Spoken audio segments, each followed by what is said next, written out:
यह कहानी एक छोटे से गांव की है जहां सुबह की सुनहरी किरणों में खेतों पर ओस चमक रही थी। इसी गांव में रहता था रघु, एक सच्चा मेहनती किसान। रघु के पास उसकी प्यारी गाय सुगना और उसका नटखट बछड़ा धीरू था। हर सुबह रघु सुगना और धीरू को बड़े प्यार से चारा खिलाता था। लेकिन एक दिन कुछ अजीब हुआ। सुगना बेचैन थी और धीरू कहीं नजर नहीं आ रहा था। रघु गांव की गलियों, खेतों, यहाँ तक कि नदी के किनारे भी धीरू को ढूंढता रहा, लेकिन धीरू का कोई पता नहीं चला। रात हो चुकी थी। हाथ में लालटेन लिए रघु अंधेरे में धीरू को ढूंढ रहा था। तभी उसे एक पुराना वीरान बगीचा दिखा। टूटी बाड़े, जंगली बेलें और एक रहस्यमय गुफा थी वहाँ। गुफा के बाहर शांत खड़ा था धीरू, जैसे किसी रहस्य की ओर इशारा कर रहा हो। रघु ने साहस जुटाया और गुफा के अंदर कदम रखा। गुफा के भीतर रघु को एक प्राचीन चमकती मूर्त मिली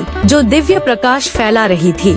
मूर्ति से निकली रहस्यमयी आभा ने आसमान में एक संदेश उकेरा। रघु, सुगना और धीरू, तुम्हें एक महान रहस्य को उजागर करना है।